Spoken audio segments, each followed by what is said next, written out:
So welcome back to GlobeSec, everybody. My name is Anton LaGuardia. I'm the economist correspondent in Brussels, from where I write the Charlemagne column on European politics. And it's, for me, a great pleasure to be able to moderate the session with four prime ministers that I periodically follow from where these gentlemen are now sitting down. So it's a slightly odd experience to be at this end of the lectern. We have with us an extremely interesting group, the four prime ministers from the Visegrad group. Mr. Robert Fico, the Prime Minister of Slovakia, Viktor Orban from Hungary. No, you're not sitting in the same order. I'm reading them out. I'm sorry. So, starting at the far left, in case anybody doesn't know, Donald Tusk from Poland, Viktor Orban from Hungary, Robert Fico from Slovakia, and Bohuslav Sobotka from the Czech Republic. The way we're going to do this today is that the prime ministers are going to make their introductory remarks for a few minutes. They can either sit down or stand at the lectern. There will be interpretation. They'll be speaking in their own language. In fact, the whole panel will be done in national languages. So you should all have one of these. And you can set your channel to your preferred language. On the right, 5 for English, 6 for Slovak, 7 for Czech, 8 for Hungarian, and 9 for Polish. Do not ask me about the protocol of that order. I hope it all works. We're surrounded by technology and devices. I hope they all work. The interpreters are not sitting in the room. So when it comes to asking questions, I will ask you firstly to make sure you're speaking into a microphone rather than shouting from the back of the room. And secondly, to try and speak slowly so you give our interpreters a chance to keep up with what's being said by everybody. I hope this all works. I am going to ask, first of all, Robert Fico to start us off with some remarks of about 6 minutes, if at all possible. I want everybody to I'd like everybody to be part of this conversation, so please think up your questions. Keep them brief if at all possible. The briefer you are, the more people can ask their questions. Prime Minister Fico, please. Yeah. I think you're over there. Yes, why not? But you're welcome to take my place.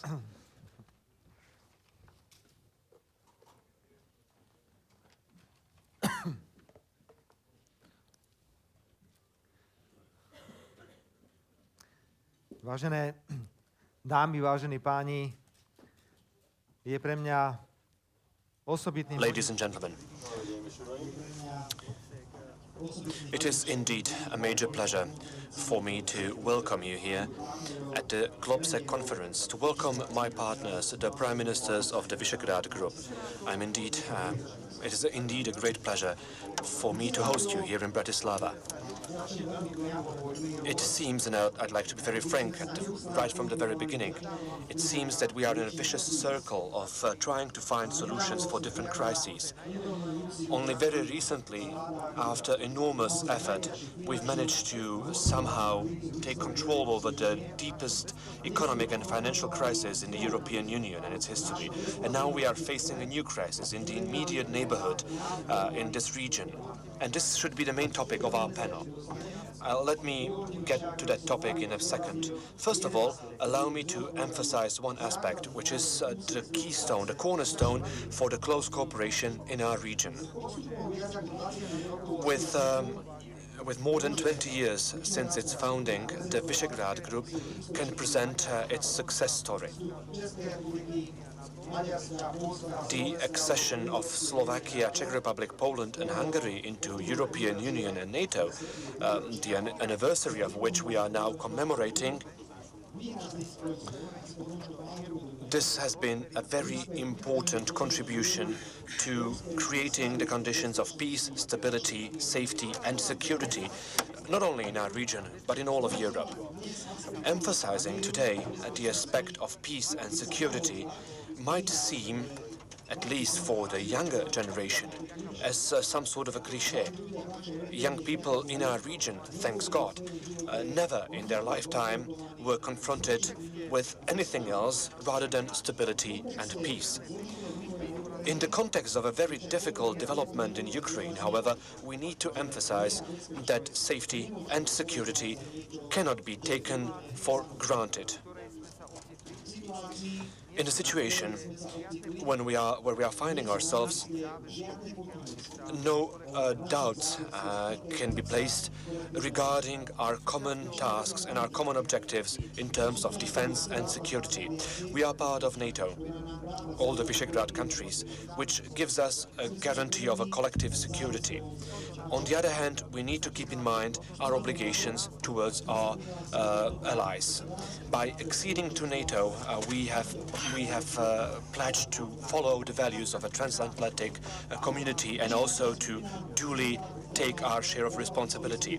The Visegrad Group was established as a format for pragmatic cooperation, the purpose of which was, after the fall of the Berlin Wall and also after the end of the Cold War, to satisfy the integration ambitions of the Central European countries. And after completing this goal, we needed to find a new mission.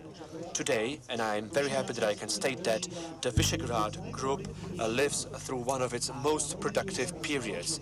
We are now really focusing on strategic and sophisticated cooperation. This does not mean that we have identical answers for all questions, nor do we share identical opinions. However, we communicate very frequently, we are listening one to another, and we are trying to understand our different positions, and if it's possible, to support one another. And I think that this is the secret of our success. Allow me, in a very brief, to approach directly to the main topic, which is the energy security, which should be the main priority for us. Due to the current development in Ukraine and also due to the recent events in Ukraine, this is a paramount topic for all of us. After the experience from the gas crisis at the beginning of 2009, the Visegrad countries have implemented several specific steps in order to secure their energy security or safeguard their energy security. With our partners in the region, we are now working on improving the interconnections of the gas networks. Let me mention some of the measures which made possible the reverse flow of gas between Czech Republic and Slovak Republic and Austria, and Slovak Republic and Hungary. It is only now proven how vital it is for the broader region. Now we are talking about the connections between the northern and southern corridor, connecting Poland, Slovakia and Hungary, and also the oil pipeline connection between Bratislava and Švecat in Austria. Let me now get back to Ukraine, which is now becoming the key topic for the Globse Conference 2014. Ukraine is a very good example, confirming the fact that the Visegrad countries are ready for cooperation under very clear and clearly outlined conditions, not only within the Visegrad Group, but also as part of our partners in a broader neighborhood.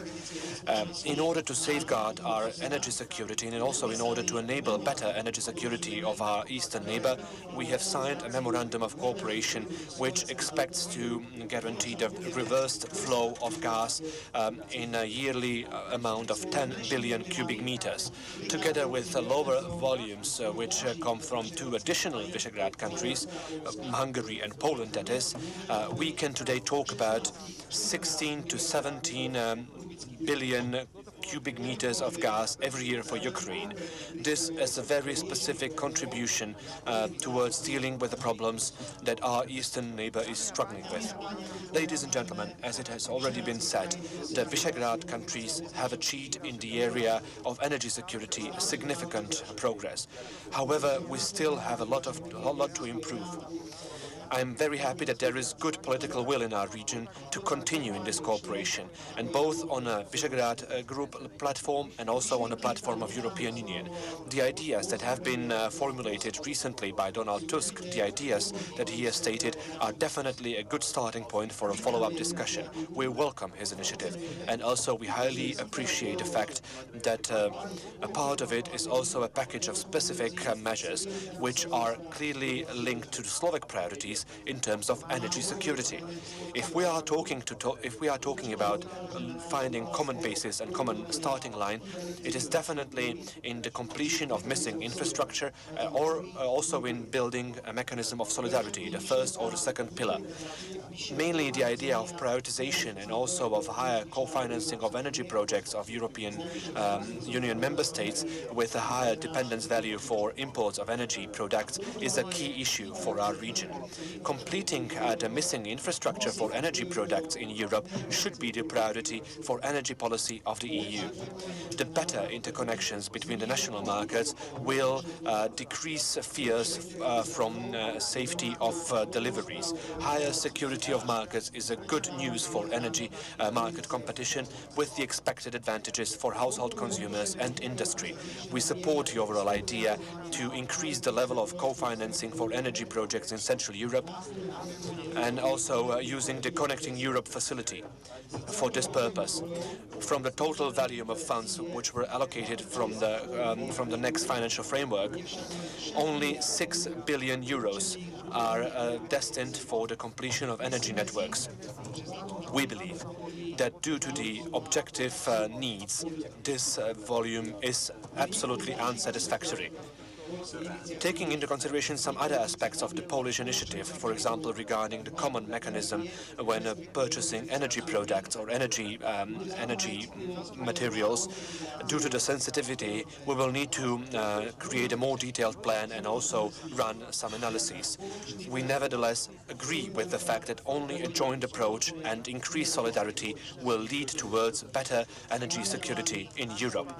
Ladies and gentlemen, I have already emphasized just one important aspect which talks about looking for common ground and also which talks about, or which is a good example of strengthening the position of Visegrad Group and working together.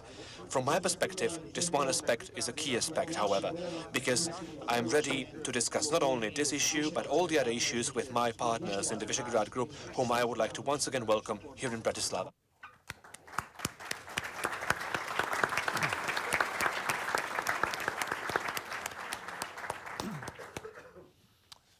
Thank you very much for your remarks. Prime Minister Orbán, would you like to take up the baton? Én is tisztelettel köszöntök mindenkit, jó napot kívánok!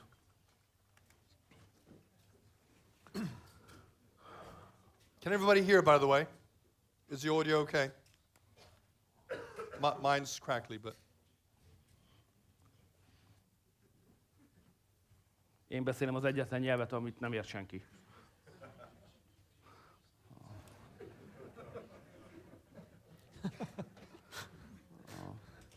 Először szeretnék mondani néhány szót arról a... First and foremost, permit me to say a few words about the phenomenon that we call New Central Europe. Our objective is to build a new Central Europe, and this is about four things from the Hungarian perspective. The first is that we have to have the widest possible cooperation among Central European countries. And for this reason, this year, we have also started to establish the parliamentary dimension of the Visegrad cooperation.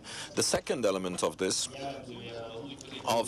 new Central Europe is that we wish to become an engine of growth within the European economy. And I think the economic results and achievements of this region definitely destine us for this. Central European states, without their growth performance, there would virtually be no growth in the European Union. And behind this ambitious statement, the fact that this region should be an engine of growth, lies the fact that after the 1990s, all of us actually implemented a successful strategy the idea, the essence of which was that we should fit into the European, and within that primarily into the German economy, in a way that the relationship between the German economy and our countries should not result in an economic imbalance and in a financial imbalance. So in contrast to other regions of Europe, Central European German economic relations are beneficial for Central European countries from all aspects, not only from the point of view of investments, but also from the point of view of financial balance. The third characteristic of this new Central Europe is that it has developed its own specific means of managing the crisis after the crisis. For example, the transformation of the pension systems, the price regulations for services, and also special methods for handling unemployment, which we call a work-fair society structure that we are trying to achieve. We have differences in our solutions, but I think overall this is the case. And the fourth characteristic of this new Central Europe is that this is a politically stable region. If you compare the governments of this region from a stability point of view with governments in other regions of Europe, then you have it's a significant aspect that we all are enjoying a stable political background, not as of yesterday, but since for years now. I'd like to also say a few words about an important political program of ours. The fact that this Central Europe, we Hungarians think that we need to have a security guarantee. I don't have too much time to actually provide for you historical reasons and arguments, but the geographical location of Central Europe and the history of Central Europe also justifies the fact that the Central Europeans should want security guarantees. I am attending a security forum. This is why I want to talk about this. We want three kinds of guarantees. Hungary would like to have three kinds of guarantees. The first one is of a military nature. The most important pillar for this, of course, is our NATO membership. We are all members of NATO, but we also would want to have a military cooperation on the regional level. Therefore, by 2016, we will have managed, this is an important element of the present presidency program, to establish a Central European battle group, and we already have another agreement among our ministers of defense on coordinating and aligning our defense planning and a defense planning cooperation. The second kind of guarantee is to do with transportation and traffic. So if you wish, it's a kind of a commercial guarantee. I'd like to mention two things. One is cross-border cooperation. All those who are not Central European will not know.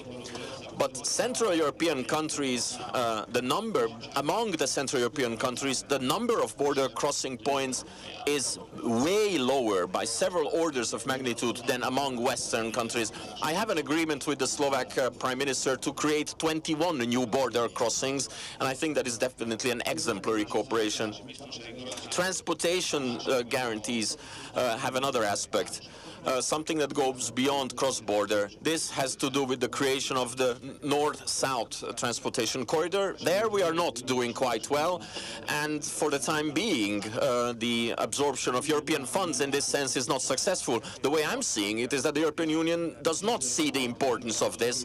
Therefore, when it comes to the transportation corridor from the Baltics to the Adriatics, be it highways, be it railway links, it is way beyond, falling way behind the necessary.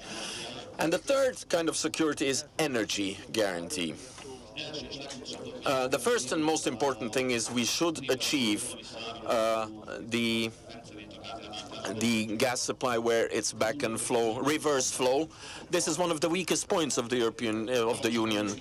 We are at this moment, even together with the European Union, unable to actually ensure that European Union member states, once they have signed government agreements, to actually be able to fulfill their reverse flow commitments. Hungary is suffering from this because we do have neighbors, and not one neighbor, with whom, although technically the possibility is there, we are unable to operate the reverse flow system. Second important element of energy security is the creation of the energy infrastructure north-south. Czech, Slovak, Hungarian cooperation is excellent when it comes to electricity, the linking of the electricity grids. We are very grateful to the Slovakian party who have always encouraged this. And also another important Hungarian-Slovak example, north-south gas pipeline has an important element that we just recently inaugurated with Prime Minister Fico. So part of this energy security guarantee is also making nuclear energy accepted. We do not consider it correct that nuclear energy should be treated differently from a climate point of view than than renewables are. This is why we want a revision here. We consider it important that shale gas exploitation should not be in any way restricted by anybody. And we also consider it important that emphasis should be placed on clean energy, and Central European coal should also be mobilized. This is what I wanted to share with you. What concerns energy is, of course, although it is not part of our agenda today, I'm convinced that instead of the regulatory debates, which now are in the forefront of all the debates related to the European Union and Russian contacts, the emphasis should be placed on reducing prices. Because if we do not achieve a swift, radical reduction of prices in Europe, then the economic competitiveness of the European Union will dramatically decrease, especially vis-à-vis the United States. This is a competitive disadvantage that we have to change. Regulation is important, but the most important thing is to achieve a radical decrease of prices within the whole of the European Union in order to secure economic competitiveness. Too big a decline of competitiveness eventually will lead or can raise security policy considerations. Thank you very much for the possibility to speak. Thank you.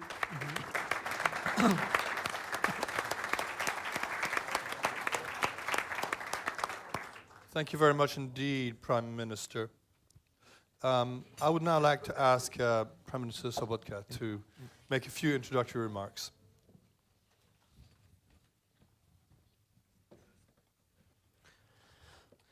Vážení předsedové vlád, vážené dámy, vážení pánové, Dear Prime Ministers, ladies and gentlemen, I would like to thank you very much for having invited me to today's GlobSec Security Conference here to Bratislava, and I very much appreciate the fact that we have 4 Prime Ministers of the Visegrad 4 here today. That clearly demonstrates the strengthened coordination and the fact that the Visegrad 4 plays an increasingly important role in the Central European region. And the Hungarian Prime Minister, Mr. Viktor Orbán, set an ambitious goal for the Visegrad goal to be an engine of growth in the European Union. I would like to express my hopes that the Czech Republic will be able to contribute into this engine as opposed to the previous years when our economy stagnated or dropped. So we hope in the Czech Republic to see a period of economic growth and economic prosperity.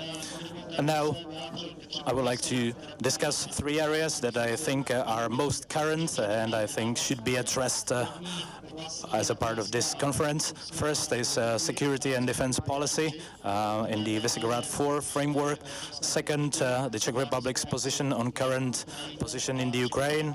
And third, I would like to touch on, I believe that's central, it's the issue of energy security in our region. As far as the first aspect is concerned, closer cooperation in the realm of defense, I'm very glad that this security conference helps to highlight the importance of Visegrad 4 as a platform for strengthening security cooperation. And this security conference is dominated by the developments in the Ukraine and its impact on the situation in the whole Europe. I believe it turned out clearly that the security environment in our very neighborhood can change very rapidly, and we need to be able to respond to those threats and changes and to predict them, at least to some extent. For the Czech Republic and for some the other V4 countries, the security pillar is the NATO's security guarantee. And the Visegrad 4 joined the North Atlantic Alliance with the vision of strengthening their security, transformation of their armed forces, and the vision to be able to sit at the table where the global security issues are being negotiated. The reality has differed to some extent.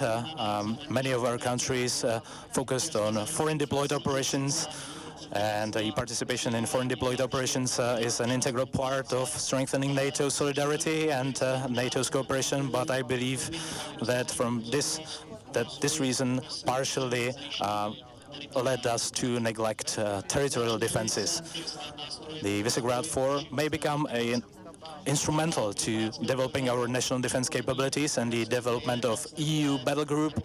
Visegrad 4 battle group in 2016 as a flagship of the defense cooperation in the V4 format. The battle group will be on standby in 2016 during the Czech presidency of the Visegrad 4. And I believe it would be ideal in the Visegrad 4 to pursue intensive cooperation in training and military education. And I believe a closer exchange of or sharing of experience is quite a cost-effective form of cooperation. And I believe the Czech Republic has a good potential to offer. An effective cooperation between the Visegrad 4 armed forces is not viable without joint military training exercises, and I believe the long-term vision for Visegrad for defense cooperation is very instrumental to that. Has been signed by the defense ministers in March earlier this year, and it sets clear ambitions for our countries and increases visibility of the Visegrad 4 towards the European Union and NATO and in individual NATO nations and partners, including the US. As far as acquisition of military equipment is concerned in the Visegrad 4, that takes place on the level of national agencies, and as we tackle similar issues in very much similar time frames, as we have limited public spending and the military technology is quite costly. We need to strive for as much close cooperation as possible, and perhaps it's not necessary fully that all Visegrad 4 countries cooperated together simultaneously, but rather ad hoc on specific basis. As far as the Czech Republic is concerned, in the Czech Republic, unfortunately, between 2008 and 2014, there was a significant drop of defense spending, and during that period it was by 23%, which was in NATO scale one of the sharpest declines of defense spending, and the manning levels dropped in the Czech Armed Forces units as well. And it's obvious that the political climate in our countries is not conducive to increasing defense spending, but at the same time it is the responsibility of each government how to able to tackle this challenge, and the new Czech cabinet will seek to revert this negative trend of defense spending, and our coalition agreement set a priority to stabilize the defense department, and when drafting the 2015 defense budget we will try to stop the drop of defense spending. Now I would like to say a couple of remarks concerning our understanding of the situation in the Ukraine. The Czech Republic over the past couple of weeks and months clearly supported the unity, territorial integrity of Ukraine, and the disruption of the territorial integrity of Ukraine by Russia has been condemned by the Czech Republic, and we believe that the Visegrad 4 countries, thanks to their historical experience with democratic transformation, are in good position to help the Ukraine with building democracy, rule of law, and civic democratic society society. We should be ready to share our experience with the Ukraine. I would like to value the Ukrainian government's drive for decentralization, for rationalization of the government, and I believe that the Ukraine should be fully integrated into the Erasmus program, and the slots for Ukrainian students should be increased in the Erasmus education program, and the escalation of violence in the southern and eastern regions of Ukraine is what we are very much concerned with, and we welcome all steps that lead to stabilization and mitigate tensions, and I believe it is a strong responsibility of the Ukrainian government to prevent unnecessary loss of life in those regions. At the same time, we deem it critical that a dialogue takes place in Ukraine to involve all the parties of the current conflict, and there are divisions in the Ukrainian society, and military means do not help to do away with those divisions. That would only freeze the conflict, and the dialogue of the warring parties should diminish the influence of extremists while keeping the territorial integrity of the Ukraine. And we believe it is very important for the future of the Ukraine to successfully perform the presidential elections on the 25th of May later this year, and also setting the date for parliamentary elections. And I believe it is absolutely critical to create all the conditions conducive for the elections to take place across the whole territory of the Ukraine. And now, by the way of conclusion, I would like to say a couple of remarks on a topic which is also important for our region, and that's the energy security issues and the current impact of the Ukrainian crisis on our energy security considerations in Europe. I'm confident that the situation in the Ukraine confirms that it was completely correct when the Visegrad 4 concentrated recently on energy security as one of its key priorities and one of its main areas of cooperation. And the Ukrainian crisis impacts on energy security of all Visegrad 4 countries, as well as on the European Union at large. Realizing that there are 35% of oil and gas comes from Russia that is consumed in the European Union countries, and with gas it's as much as 90% of all overall consumption. So we need to take steps towards diversification and towards strengthening energy security. Visegrad 4, in terms of their energy mix, are in a similar situation, and as good neighbors, we should share our efforts to diversify our resources and transportation routes. And from the Czech perspective, we need to strengthen the interconnection of our gas distribution networks and the gas interconnectors on the Polish-Slovak, Polish-Czech, and Slovak-Hungarian border, including the terminals for liquefied natural gas. And thanks to that interconnection, we will be able to import gas from new territories outside Europe. And building the infrastructure will enable us to achieve progress on the project of regional market with gas, which will also strengthen our energy security. We should also pursue strengthening of our oil infrastructure and integrate our markets with electricity. Ladies and gentlemen, I would like to thank you very much for your kind attention, and I wish to this conference that its outcomes and deliverables would strengthen the dialogue of the defense dialogue in our region.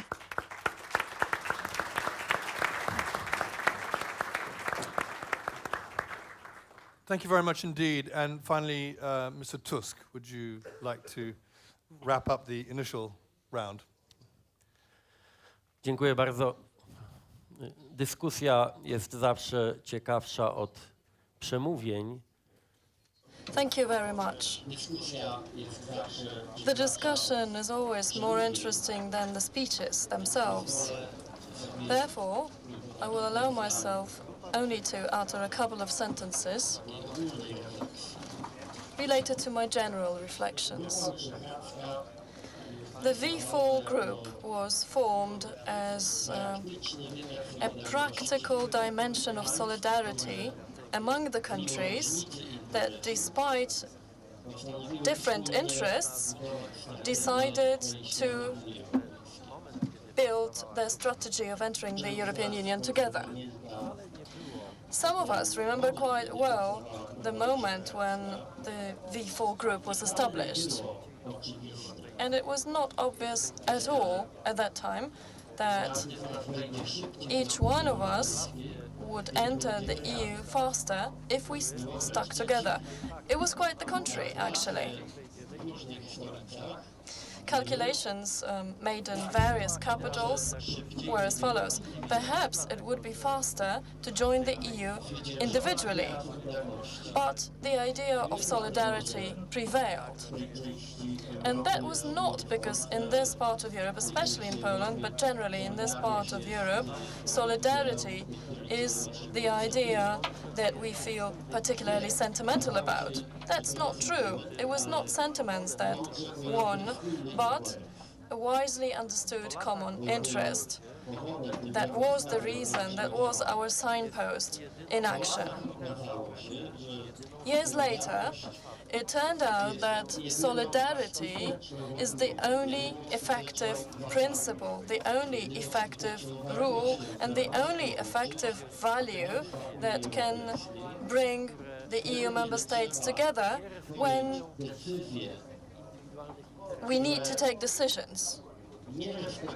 Decisions that do not respect each and every individual interest.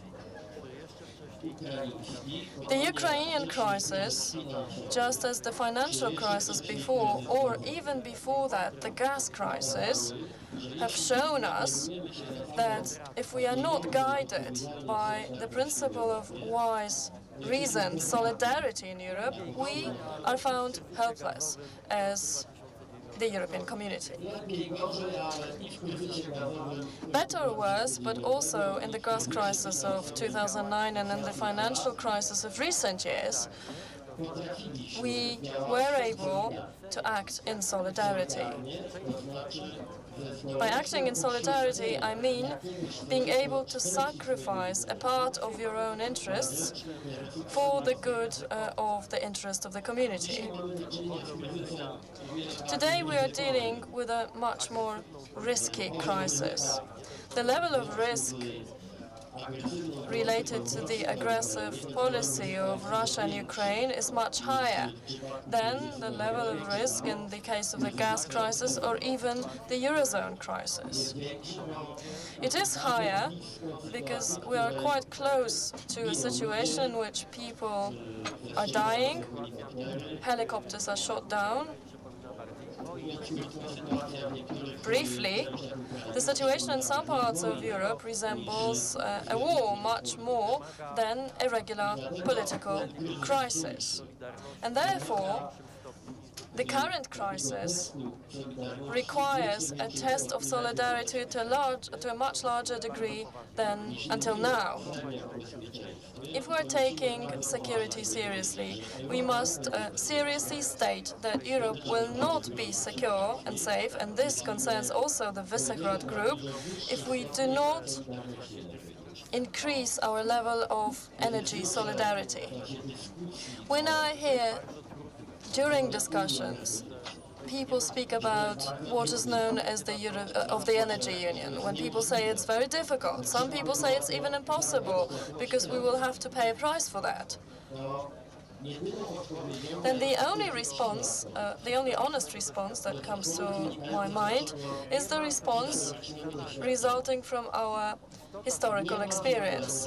There is no solidarity for free. The gist of solidarity is about that very fact that one is ready to pay a greater price for another, a price higher than the one resulting from the free market or from the free competition of economic powers. And the same goes for the purely military aspect. If there will be no readiness to increase the presence of NATO in the borderline countries of the EU, this will mean that the solidarity is only limited to declarations. Today, we say very clearly that the presence of NATO in terms of infrastructure and in terms of specific units should be much higher in the Baltic states, in Poland, in Slovakia, in Hungary, in Romania, Bulgaria. That is, in those places where we are bordering on a region that is not stable. We need to find answers that are not hypocritical to those questions. Not only in these debates, and the debates like this one, but in the whole of the EU, hypocrisy is the greatest opponent of true solidarity. We're all seeing that Crimea has been annexed, but some people are still mentioning the referendum in Crimea. Everybody is watching Russian commandos in eastern Ukraine, but some people are still speaking about Russian-speaking demonstrators. We all see that the source of crisis in this part of the world is the aggressive policy of Russia. It's not only Ukraine, it's also Transnistria, Abkhazia and Ossetia. But some people prefer to be speaking about the trouble of Ukraine only, as if Ukraine were the source of the crisis and not the policy of Russia towards Ukraine and other countries in the region. Getting rid of hypocrisy will allow us to structure a common position on energy and defense. A common position showing solidarity doesn't have to be a radical position. One thing should be taken for granted. If we do not have a common European position on defense and energy, we will lose the great battle for the future of Europe. Because truly speaking, the crisis related to the policy of Russia is, above all, a test for Europe itself. If we are not able to redefine Europe in the view of the new challenge new threat, that is the overtly aggressive policy of Russia, this will mean that we are unable to take part in the brutal global competition in which sometimes we have to contend against and work together with such countries as Russia, the United States and China. Europe needs to respond to this challenge frankly and without hypocrisy, because without that, any discussion will be pointless.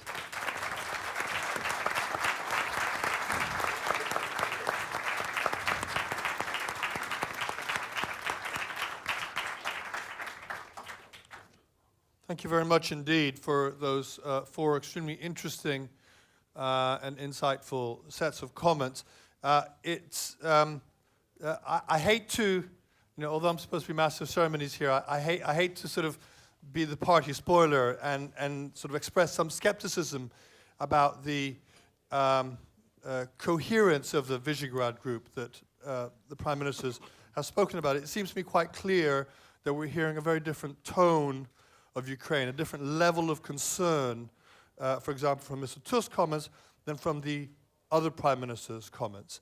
And in a sense, I'd like to try and understand what that means. I mean, is it your content? I mean, it seems to me that for Poland, what's happening in Ukraine is a direct threat, whereas for the other Prime Ministers, it's perhaps something more distant. I mean, there's a concern about energy, but there's no sense that your own sort of peace and security is at immediate stake. Is that to overinterpret your comments? Maybe Mr. Fico wants to answer that. Me.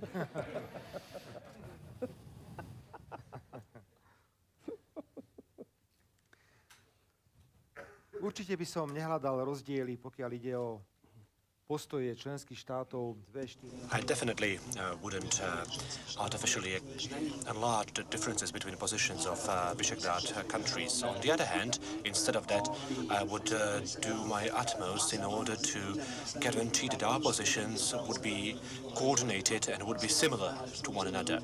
They would be coordinated also with the official position of the European Union. Yes, there is a certain tendency, and I feel it as some sort of an effort to artificially create division lines between the four of us in order to create more tension. But on behalf of my government, I can say that Slovakia would like to be a responsible and a player with a great level of solidarity towards Ukraine. There will be some very difficult discussions, ladies and gentlemen. Let's not pretend that when we start to talk about economic sanctions towards Russia, that this is something where everyone immediately comes to a joint understanding. This is definitely a topic which we will have to be dealing with in a short term ahead of us, and I'm really looking forward how the major players in the European Union will position themselves. I have spoken to Viktor Orban in the morning briefly, and this is definitely the case. We are now talking about solidarity, and the French are selling warships to Russia. We are talking about helping Ukraine with energy security, and on the same day when we have adopted the basic resolutions on the European Council, Gazprom signed an agreement with Italian and French company about South Stream. So it seems that we are talking one thing, and on the other hand, the specific steps, the factual steps, are somewhere outside of these statements and these positions. Yes, also on behalf of the Slovak government, we will have our own position. I have also my own opinion about the issue of economic sanctions towards Russia. For your information, if we were to adopt the third highest level of economic sanctions, Slovak Republic, which is expecting to grow by 3.1% next year. If we are to adopt the strictest measures, our growth will drop to 1% only, so from 3.1% to 1% only. And then we have this solidarity principle, which Donald has mentioned, that solidarity comes at a price. We are ready to be players with good level of solidarity and understanding, also at a certain price. But on the other hand, I would like to see the same level of solidarity everywhere else, with all the other member states, not only the neighboring countries with solidarity, those countries which are neighboring with Ukraine, and those will be demonstrating a higher level of solidarity than everyone else. So let me be frank about that. Really clear on this question of sanctions. Would you favor moving to phase 3 sanctions at this stage, or if the election is not held in free and fair circumstances? I mean, and what would they be? Predovšetkým si myslím, že je veľmi nesprávne, ak Well, I believe that it is very unjust if economic sanctions are to be taken as discussion topics on different conferences or different meetings, unless we will safeguard an agreement between all the member states of European Union on how to jointly approach the Russian Federation. It would be a major mistake to hold any meetings of European Council, any summits, because it will be a fiasco. Let me put it frankly and openly. This is the main purpose of such conferences, to be very frank and very open. We are on some second level of sanctions at the moment regarding our relationship to Russian Federation, so we are now discussing the second level. But I'm very skeptical about the third level, because if I look at the position of some of the other EU members, we see a strong hesitation, and even for us, this would be a major blow, not only to the European economy, but especially to the economies of those countries which are neighboring with Ukraine. And if I can just move on to Mr. Orban. So I'm hearing myself speak, which is terrible. If I can just move on to Mr. Orban, you said you spoke the language that nobody else understood among your prime ministers. Can I ask you to be clear about what you meant the other day when you spoke about Hungarian minorities in Ukraine? Because to some people, this sounded very much like possibly pouring oil over the fire of Ukraine. And even Mr. Tusk next to you said he was disturbed by things that you said. So perhaps you'd like to tell us what exactly you meant and what your position is. Szeretnék kapcsolódni ahhoz, amit a lengyel miniszterelnök mondott.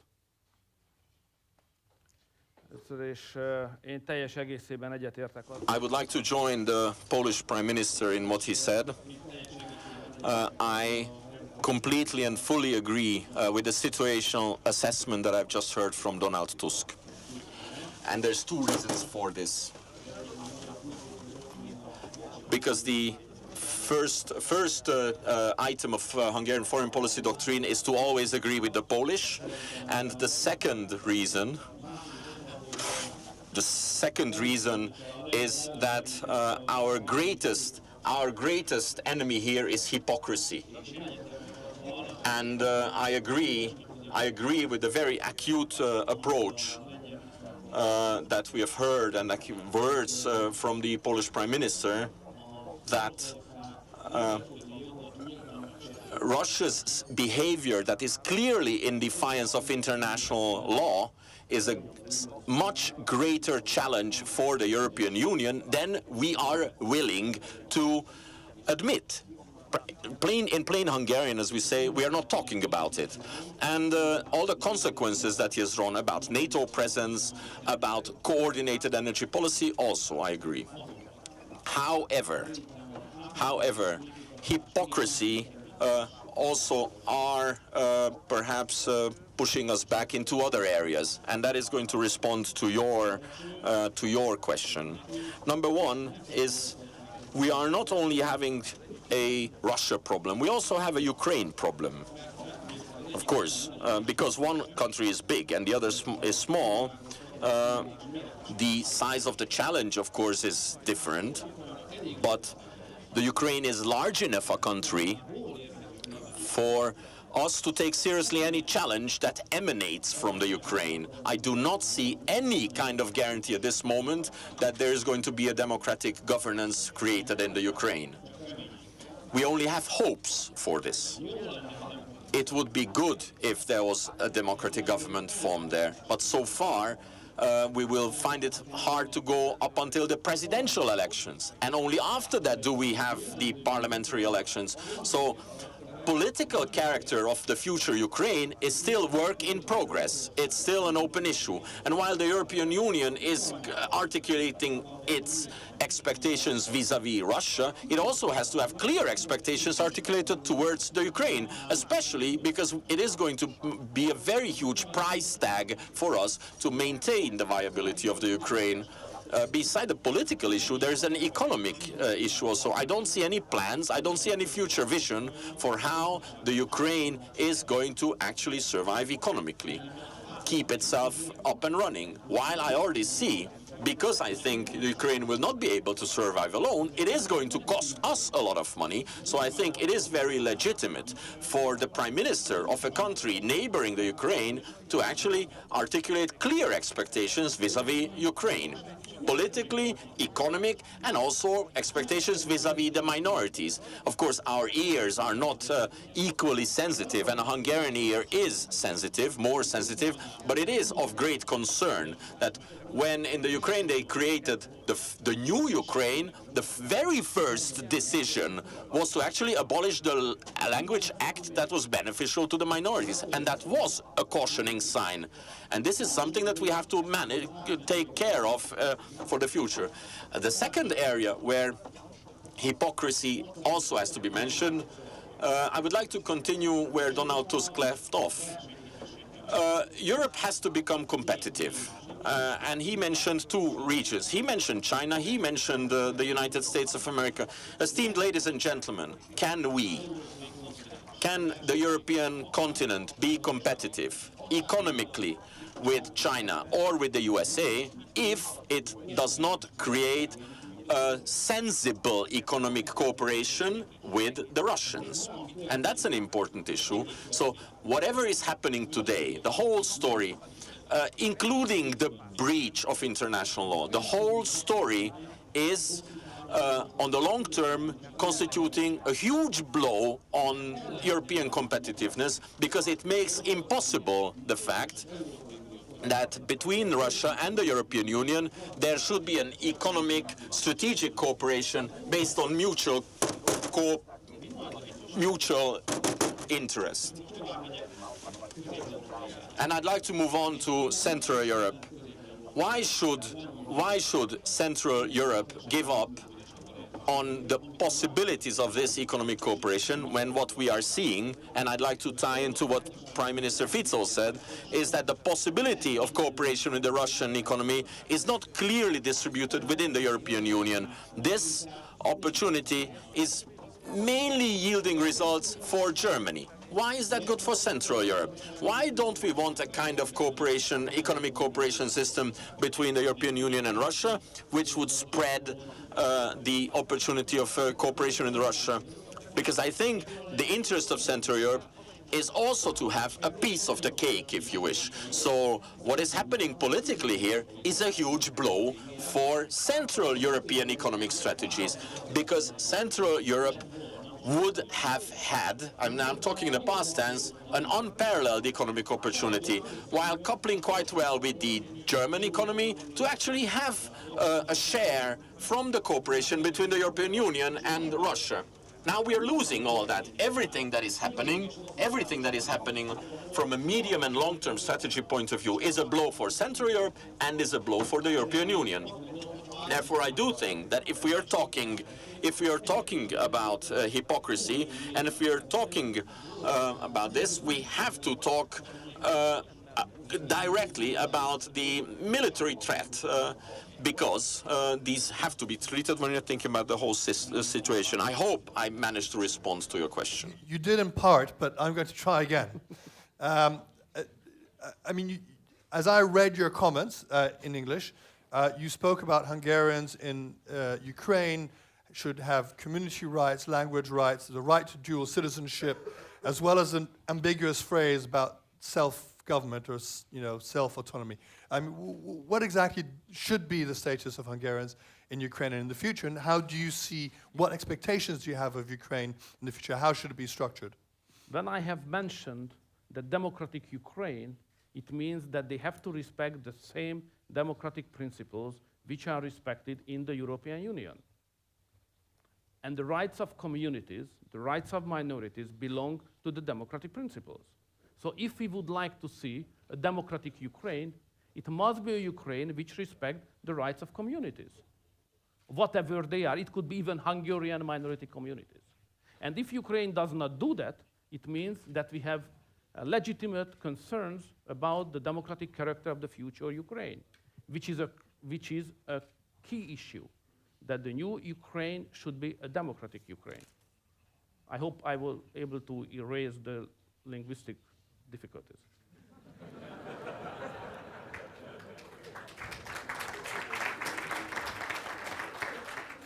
I promise not to do a Jeremy Paxman who asked the same question 18 times.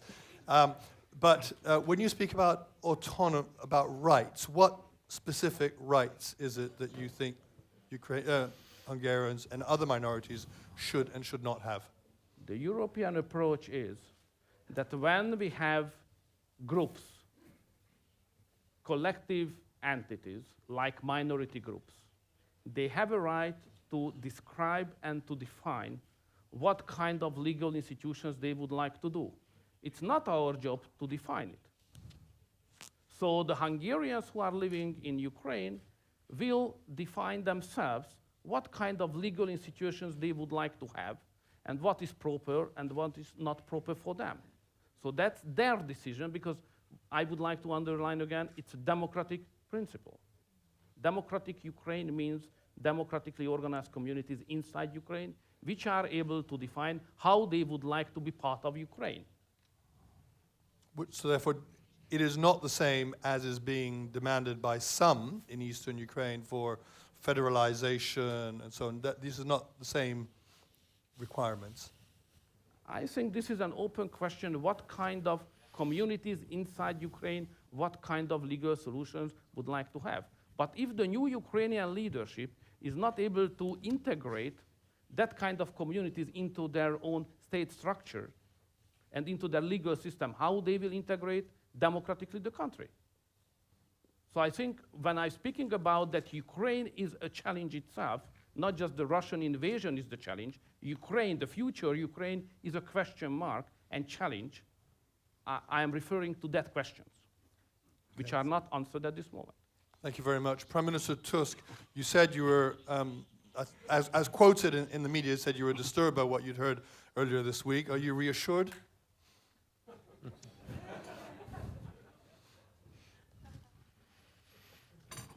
In English, it sounds much better than in.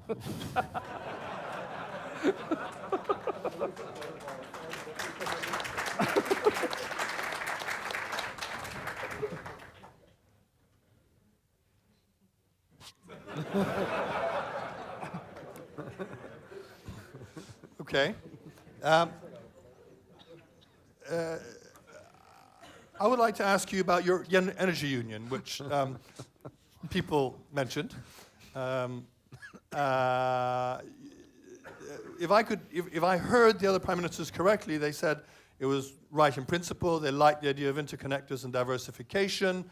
And then it got a little bit ambiguous as we moved into this domain, this issue that you raised, which is the idea of sort of collective negotiation with Russia, either by having the Commission being in the room or indeed the Commission negotiating on behalf of everybody else. How is your plan for energy union going? Are you encountering resistance?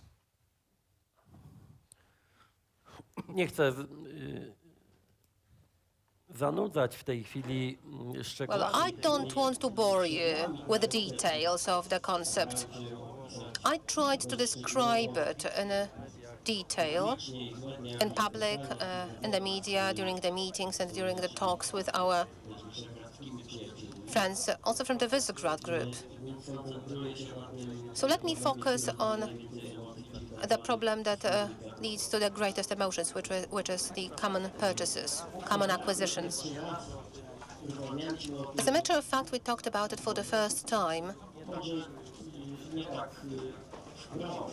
Perhaps not very directly, but we talked about it back in 2009 when Robert invited us to a meeting in connection with the gas crisis. And it turned out that we were having to deal with two serious problems in terms of trading in gas.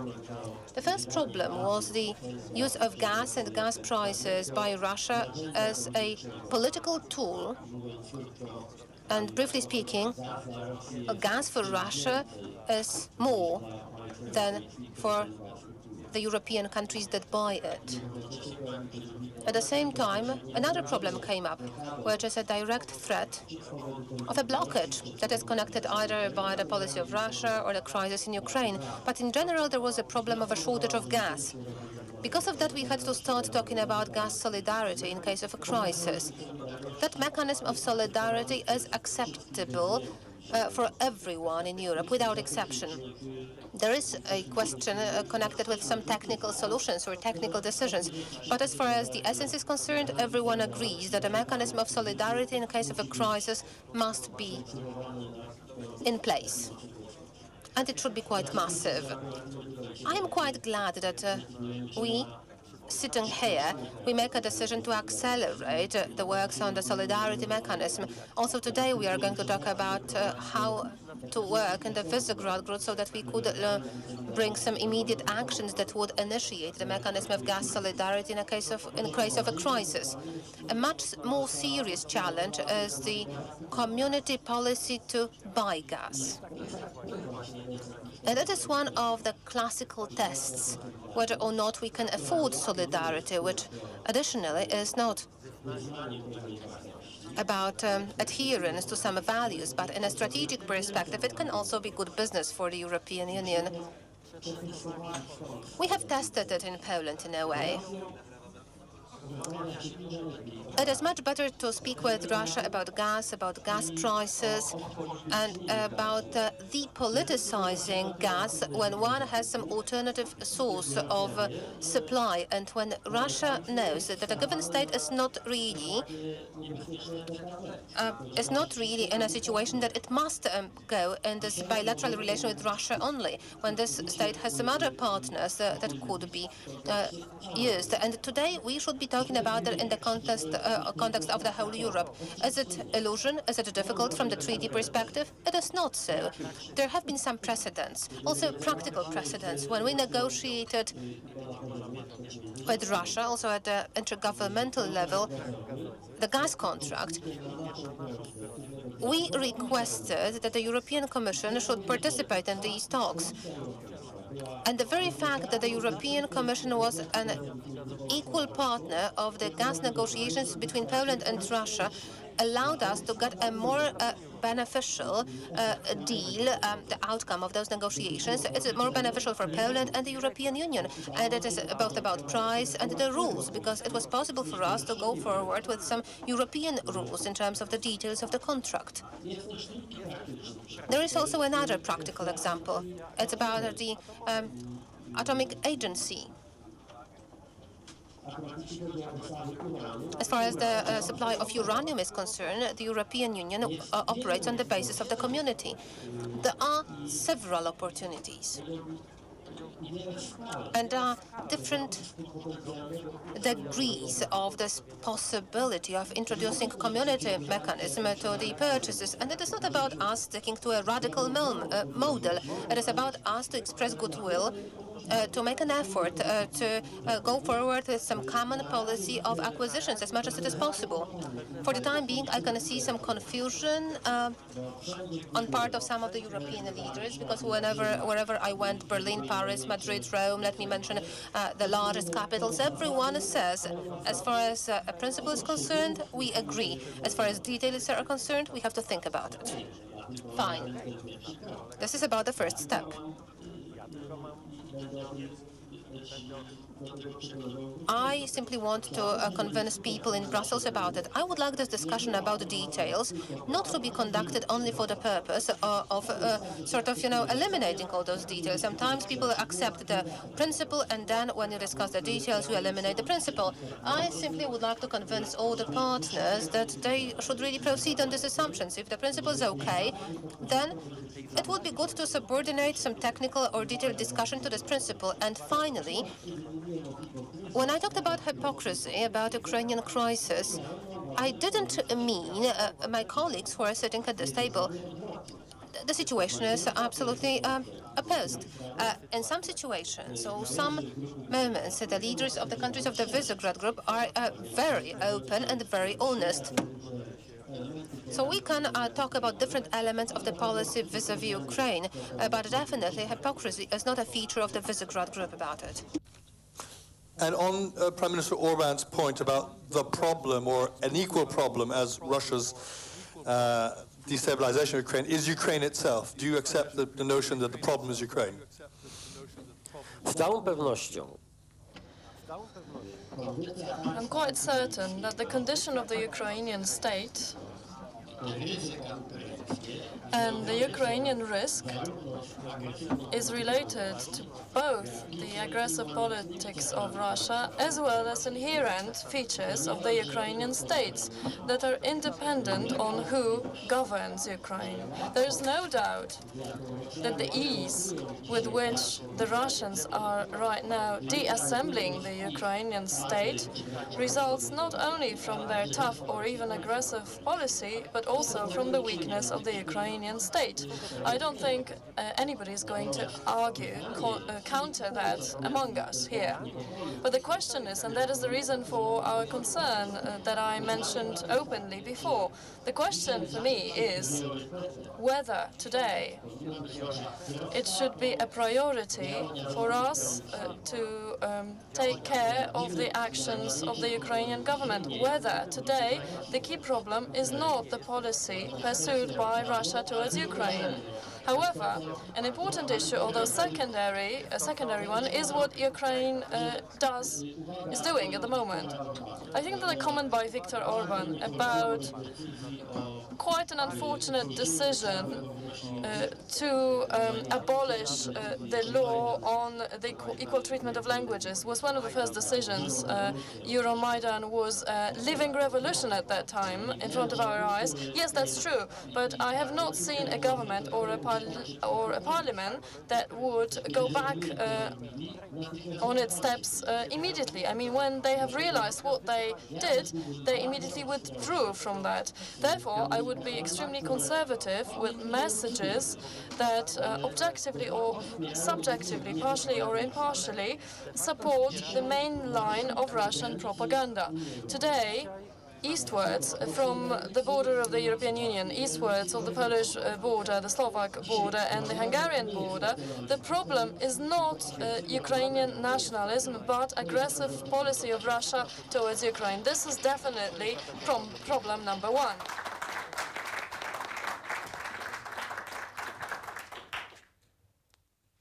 Okay, thank you very much. I'm sure we'll come back to this.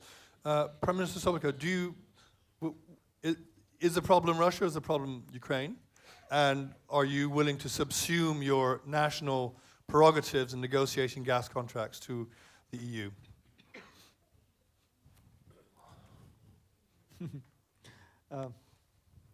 Dovolte mi několik poznámek. Asi bych začal otázkou energetické bezpečnosti. Já myslím, že ten polský návrh je velmi důležitý. A few questions with respect to the energy security. The Polish proposal is extremely important, and it is really worthwhile to discuss all the aspects of this proposal.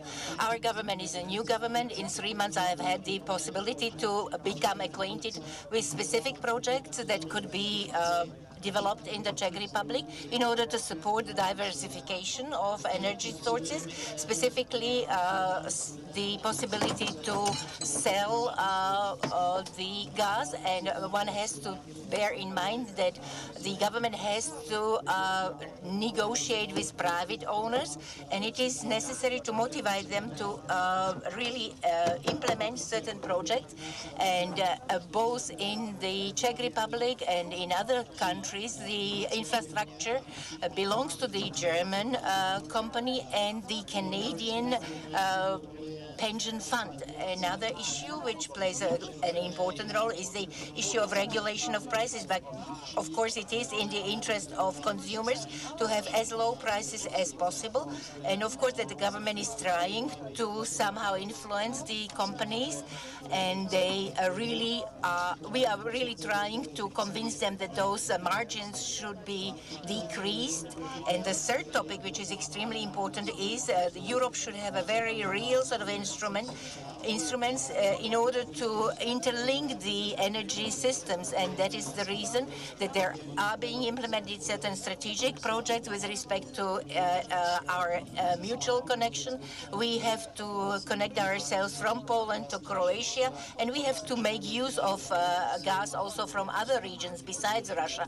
And it is important Europe would support those investments into such infrastructure projects.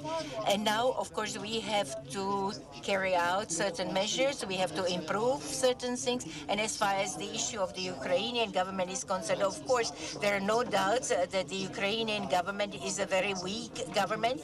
The Ukrainian state has not functioned very well within the last 20 years. The question is what to do in order this situation would improve. And of course that we in Europe, we participated in the association treaty signing with other countries of Europe. And if this agreement would be really fulfilled, it could really strengthen the civic society in Ukraine and respect of human rights, etc. It is, of course, very important also that Europe would underline those parts of this treaty. And another thing which is extremely important, and I have mentioned that, it is necessary to renew the democratic institutions. Of course that now a new Ukrainian president will be elected, a new parliament, there will be elected a new government which will have its authority, and that really should help, and the situation should become more stable, and the territorial integrity of the country should be strengthened. That means not steps towards federation, but rather decentralization of Ukraine. And yet another comment, there have been certain comments already raised with respect to hypocrisy, that we should not allow any hypocrisy. And in my opinion, certain conferences will be held in the future. K Rusku, až ukrajinská krize skončí. Jestli tady má být nějaká nová studená válka, já si to nemyslím. Jestli se má tady spouštět zase nějaká zeď mezi Ruskem a Unií a mezi Ruskem a NATO, já si to nemyslím. A já si myslím, že je potřeba hledat možnosti pro to, abychom na jedné straně si toto chování Ruska vůči Ukrajině správně vyhodnotili, správně zareagovali, jak v oblasti... We should evaluate our behavior of Russia, both in military and political domain, including strengthening our independence on the raw materials supplies, and there will need to be relations between NATO and the European Union and Russia on the other side. And last comment, that's also a complicated topic in the Czech Republic from the historical viewpoint, because our companies left the Russian territory in 1990s because there was transformation and privatization in the Czech Republic for political reasons, and then it took us 2 decades to get back to Russian markets, and it's very difficult to explain to our engineering businesses that have quite a good share in the Russian market that they should leave Russia for the second time. And the reason why I say it, that our companies were replaced by German, French companies in the Russian market, and they took the position of the Czech businesses, and it's very difficult to explain to the Czech businesses that the process will not repeat itself and that we will not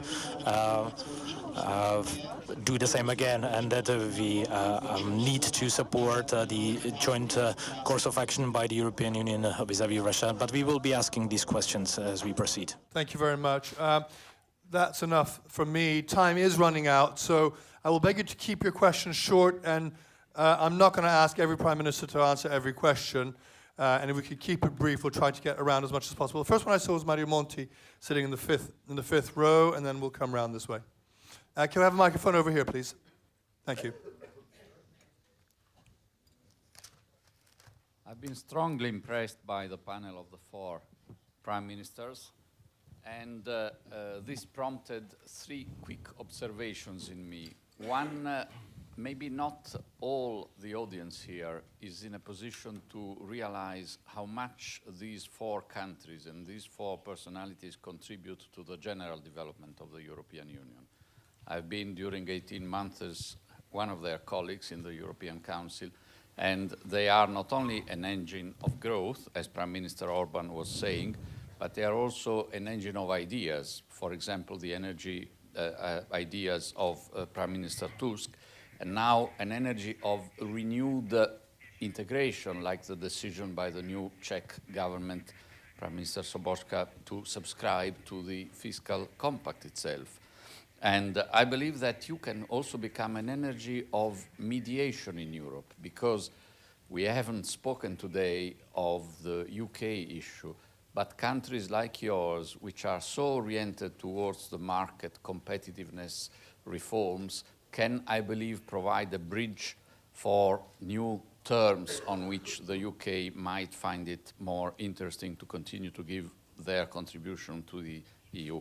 Second observation, many in our parts of Europe, in the founding member states, believe that enlargement has been too fast. In Paris, for example, there is still this view. Well, I believe that the way in which you interpret progressively European integration today and the recent aggressive policies by Russia show how wise it was to proceed fastly on enlargement, how different Europe would be today if this Russia policy was not meshed by a solid configuration of already member states. Suppose that countries from Slovenia to Estonia were still floating in a position of candidate to membership of the Union. That would be disastrous. Lastly, Prime Minister Fico, you mentioned the inadequacy of some financial resources for some projects. We have to have a single market also in reality, not just on paper. And the connecting Europe that some of you stressed is key. I wanted to mention that because the European Council, the Commission and the Parliament have asked me, as you know, to chair a high-level group on own resources and the future financing of the EU. I'd be very much willing to consult in particular with your governments, because we cannot have the ambitions of the European Union dealt with the current system of financing, I believe. Thank you very much. And there was a question right next to you. Right there. Levi Matosov from Brussels, known as EU Rabbi on Twitter. Prime Ministers, yesterday there was an unknown Jewish holiday called the Second Passover, and its eternal universal lesson being that there is always a second chance, it is never too late. What could the EU do to not miss its second chance in terms of energy being refused to make life easier and to strengthen our family? Prime Minister Monti mentioned UK. I don't mean Nico Rosenberg catching up to Lewis Hamilton between the 22nd and 25th of May, but perhaps the European elections will be a second chance for Europe. Thank you. Okay, thank you very much. A gentleman, the lady here.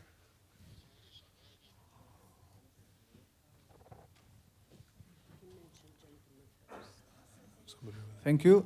Josef Vadida, energy analyst here from Bratislava. Mr. Prime Minister Fico mentioned or criticized South Stream pipelines support of some countries like Austria.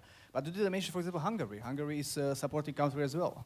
Maybe, is there any difference between Austria and Hungary in support of South Stream? Maybe Prime Minister Orban can explain. Thank you very much. And the lady next to you. Thank you very much. I'm Libyan, from Libya. And I want to mention the EU hypocrisy in the Libyan crisis, in the Arab Spring crisis. We are, sadly enough, of course, we recognize the role of what the European and the American have played to take rid of Gaddafi, but today in Libya, we are very confused with the EU policy. There is so much hypocrisy. There is no clear-cut flow of information of whom they are supporting. There is no strategy. We don't know where they are standing vis-à-vis the new political Islam that is being sweeping now the region. And in my opinion, we should remember the hypocrisy of the past of Europe with Gaddafi, in particular in Libya, when Berlusconi kissed his hand, when Blair was his advisor, when Sarkozy prevented us when we were in the opposition to be against him. Could you ask your question, please? My question is, maybe these new voices, because German, Italian, French, and British are the faces that are playing in the Libyan market. So I hope it's not again another hypocrisy for economic reasons. Thank you. I mean, unfortunately, the Prime Ministers of Italy, France, and the United Kingdom are not here to answer that one. But let's see if the Prime Ministers want to pick it up. Okay, I'm going to take those four, and then I'll come over there, and then I think we're going to have to wrap it up. Mr. Sobotka, would you like to pick up any of those points? Ano, já jenom velmi stručně, pokud je o to, co je možné udělat konkrétně pro to, aby se...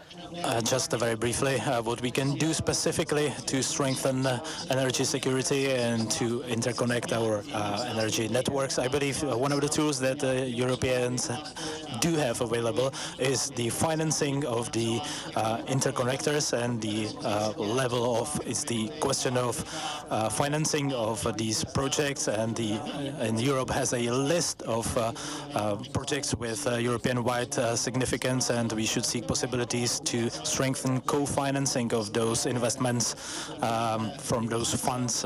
That should be a signal for private investors also to realize these investments in a relatively short period of time, and to increase the pressure on gas prices. That's the bottleneck that I discussed, and that's the pressure of national regulators on those investments to reflect in prices as little as possible.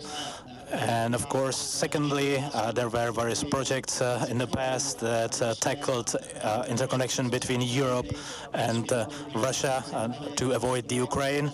I believe now it's the time to look at the projects that will decrease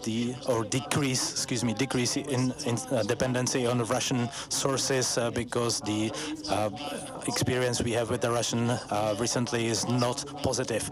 And the other thing is building terminals for importing liquefied natural gas in Croatia and in Poland from the US and from other countries, and the South Stream gas corridor, which would enable supplying gas to Europe from Azerbaijan and some other countries in the region. Mr. Fico, there was a specific question to you about... Já bych se rád dotkl toho, co povedal touch upon what the former Prime Minister Monti has said, and this is the issue of financing those projects which guarantee energy security on a European level. Whether we like it or not, everything starts and ends with energies. And if European Union is so convincing about the fact that unless we guarantee a sufficient level of diversification, we will not have energy security, I would like to focus your attention to two numbers. First First of all, in the financial tool which we call Connecting Europe Facility, and there we have 26.5 billion euros, and only 6 billion are destined for energy interconnections. I think we are fully right to reopen this issue and rediscuss these questions. And I'm very glad, Mr. Monti, that there was an offer to talk. On behalf of Slovakia, I can say that we will be very open in naming specific projects that can be funded from this tool. As regards the South Stream project, I've touched upon this issue more politically rather than practically. I have nothing against European Union or Europe as such having multiple sources of gas from east towards the west. I'm talking about symbolism. Once again, I don't know whether we fully realize what we are doing. We are sitting at the European Council. We are talking and writing summaries and memorandums and declarations about what's going on in Ukraine. Everyone says we need to help Ukraine. My government did help Ukraine, specifically and practically. Despite different pressures, we made decisions to reverse the flow of gas. It wasn't a simple and easy decision, but we did it. On the very same day when we discussed Ukraine and about safety and security of Ukraine, 3 Western companies from European Union signed contracts with Gazprom and confirmed the fact that Ukraine might lose the possibilities for gas transit in future. This is hypocrisy, and I'm very glad Victor has used this word specifically. Let's not be hypocritic. Let's not pretend something else that we really do. Let's not pretend that the economic interests are stronger than some morality or some solidarity. Let's be very open about this. Thank you very much. Mr. Orban, the question was directed to you actually about South Stream. A szlovákokhoz hasonlóan mi is szállítunk gázt Ukrajnának. Similarly to Slovakia, we ourselves are also shipping gas, supplying gas to the Ukraine. And I also politically I agree with what Donald Tusk said, that today, fundamentally, we have to be setting a pro-Ukraine and a Ukraine-friendly tone, even if there are some doubts concerning the future as to the quality of Ukrainian policies. Proportions are important. We have to be nowadays on a pro-Ukrainian position. However, to return to the positions of Prime Minister Fico, we do have to take into account realities, and Southern Stream is just such an opportunity. So for us to take into account realities, to do a reality check. First of all, let us admit a historic mistake that was we committed in the European Union. I have suggested on several occasions that Nabucco, which would have diversified source and route also at the same time, the European Union should qualify it as its own European Union project. Let us take it out of the hands of the businessmen, or let us partner with the businessmen. Let us mobilize common resources so that we should have at least one single gas pipeline coming from the east, which is not bringing Russian gas. The European Union rejected this. It treated it as a purely business issue, voted down the Hungarian proposal, and left the whole Nabucco project to the businessmen, and that is why it is now dead. So we should not be discussing now the Southern Stream if the European Union would have admitted or accepted the Central European proposal that some of our resources should be spent on energy security. They did not do that. Therefore, now it is hypocritical to actually treat Southern Stream as a political problem. Southern Stream is a simple, economic, pragmatic issue. What will happen with Hungary in the next coming days? Without me having the crystal ball, but what will happen with Hungary? Events happening so far, I think, give me enough reasons to speculate. First of all, the Russians will not supply to the Ukrainians any gas, only if they pay up front. This situation will occur early July. The Ukrainians will not be able to pay upfront, therefore the Russians will not supply gas. They will be transporting gas to us through the pipeline coming through the Ukraine because they have a contract with us. What does a country do when it is only a transit country which has gas going through it? What will it do? It will do what it did so far. It will, tap it. Physically tap it. What will happen? There will be a problem where, because gas can only be coming to Hungary from Russia and it can only come through the Ukraine, there will not be gas in Hungary. And that is what we have to be facing. That was this issue that we discussed yesterday at the cabinet meeting in Budapest. If Southern Stream it existed, which is not as good as Nabucco because it is not diversifying the source. So if we had the Southern Stream, this prospect would not be a problem for Hungary. Is it good that there is no Southern Stream or is it not good? So the situation is the following. Hungary, and I think a few other countries, cannot allow itself to actually completely make it dependent of the Ukrainian domestic political situation, how its energy system works. Have we received other assistance? From Croatia, we do have a gas pipeline coming to Hungary. It's actually reverse. We have to change it into a reverse flow. We can ship to the Croatia, but they cannot ship to us because they haven't done their work. Will the European Union enforce it? No, it's not enforcing it. Let's go one door down. We are shipping to Romania. There could be gas coming from Romania to Hungary. Have they done the reverse flow? No, they haven't done it. Has the European Union enforced the reverse flow? No, it hasn't. So what should the Hungarians think of the Southern Stream? Do they need it or don't they need it? So therefore, what I propose is, instead of being hypocritical, let us do a reality check. There is no common European policy. The European Union is not unable to enforce signed contracts.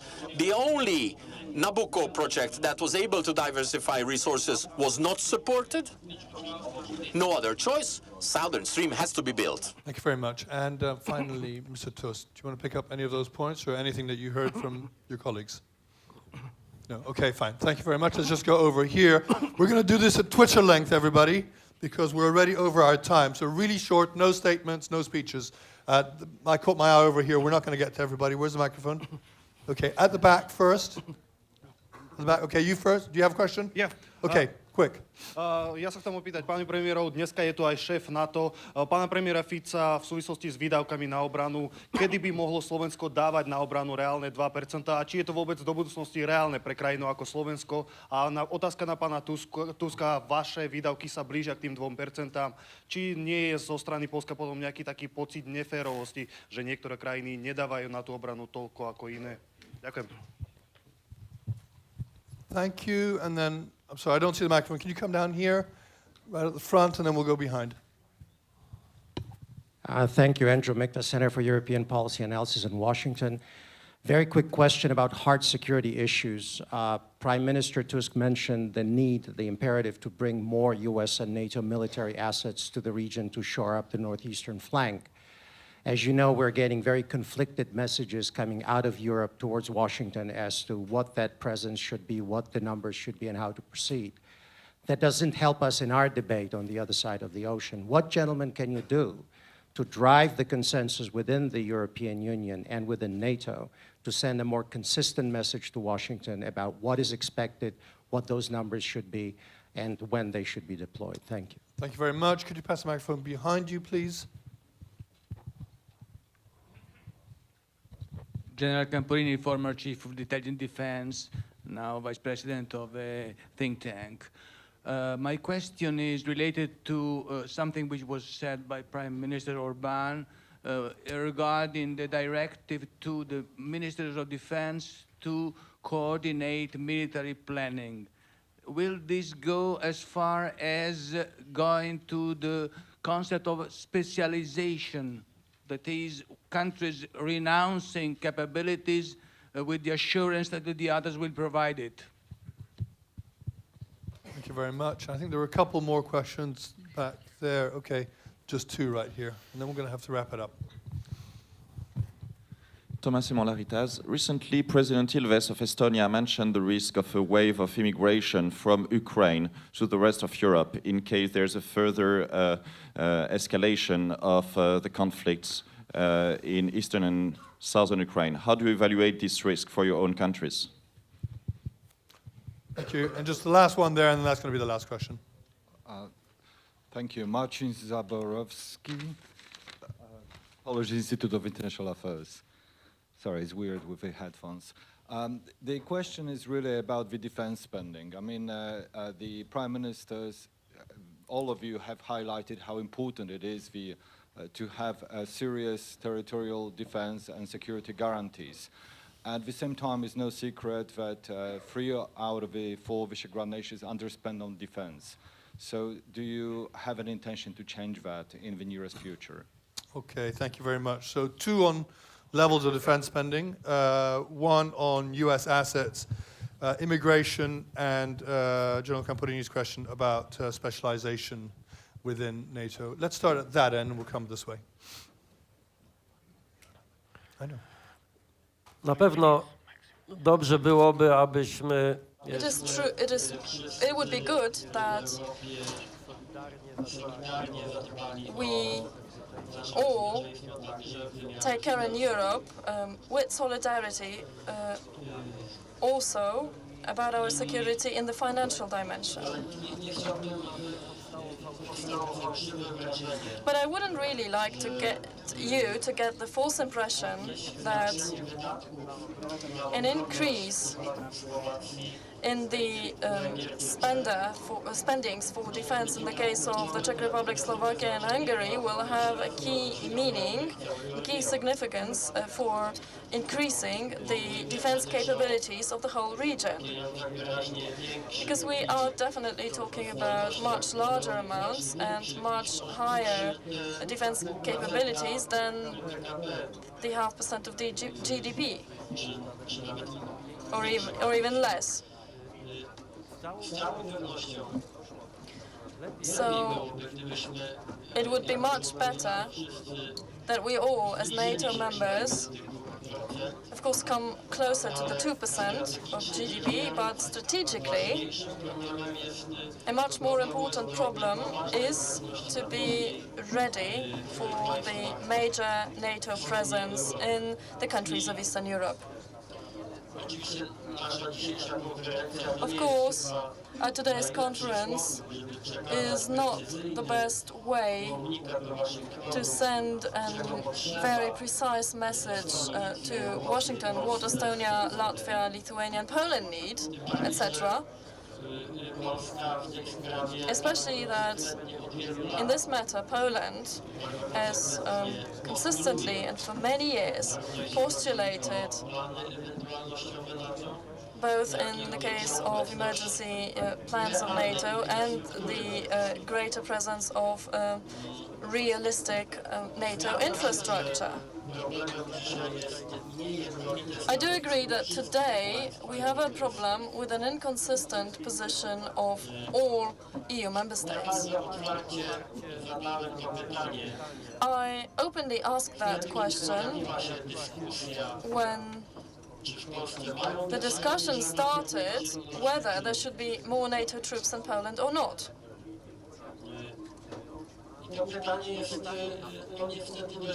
And unfortunately, that question is quite brutal. I mean, whether the security of Europe today depends on NATO troops stationing in Germany, Italy, or perhaps in Poland or the Baltic states. And it's not really about a direct threat of a conflict in the immediate future.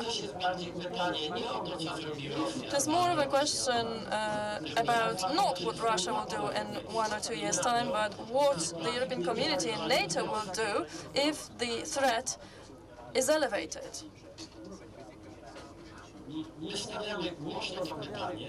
We are asking that question aloud because we are thinking what the obstacle is. We are wondering where the risk is related to increasing NATO presence in Poland or other countries of Eastern Europe. I think that the decision to increase NATO troops increases the risk of the conflict, and I think it is too trivial an issue to convince anyone about that. If I hear skeptical voices, I really start wondering what this is all about. When somebody tells you today in Europe that a larger NATO presence in Poland only increases the risk, I don't really get it. I think it's either a very false calculation or it boils down to bad will, because everything, our experience and logistics shows that greater NATO presence here in Eastern Europe contributes to decreasing the risk of a conflict and not increasing it. That is why we're going to be working hard on convincing everyone in Europe to join in with the new strategy on this. Thank you. Az első kérdéshez szeretnék kapcsolódni. I would like to come in on the first question. Everybody is now anxious and uptight about the threatening character of the daily events. And this question actually allows us to perhaps raise our eyes on a larger horizon and to look at what happened in the recent years. I will admit it that actually my take is perhaps arbitrary, but it is not devoid of any logic. First case. In the Ukraine, there was a pro-NATO public opinion and there was a pro-NATO government. Ukraine wanted to join NATO. We, not the Hungarians. NATO said no. After this, the Americans announced that military industry investments in Central Europe are going to be withdrawn. And then statements appear which say that in the new global situation, the significance of Central Europe has dwindled. Meanwhile, nothing happened to ensure energy diversification from the point of view of sources. Why are we surprised in the situation that we are in? Thank you. Mr. Fico.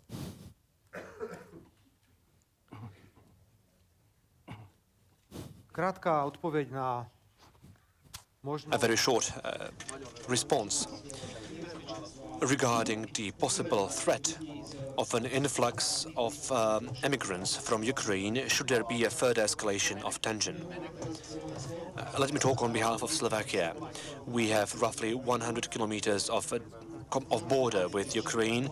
We have to safeguard the Schengen border, and also we are very closely following what's going on this border. I can only confirm that there are no information confirming an increased pressure on our eastern border or an increased number of immigrants on the border between Ukraine and Slovakia. And I think that the same applies for the visa requests or asylum requests. There is one phenomenon, however, which I'd like to underline, namely the phenomenon that there is a high level of illegal migrants from Ukraine. We can talk about thousands of illegal migrants which will be motivated to cross the Schengen border, whether on our section or some other section. And we underestimate the current situation in Ukraine. Let me put it in simpler terms. In some parts of Ukraine, to have a machine gun is as common as to have a watch on your hand. In some parts of Ukraine, it's a daily issue, and I'm fearing the fact, and I'm afraid of the fact that those groups which organize the illegal crossing of Slovak and Ukrainian border are proving and more willing to enter even armed conflicts. And I cannot exclude the fact, and I'm talking about criminal and illegal activities, that we might see more problems on the Slovak and Ukrainian border. We are following this very closely, and we pay a very good level of attention to this. Two short sentences regarding the defense spending in Slovakia.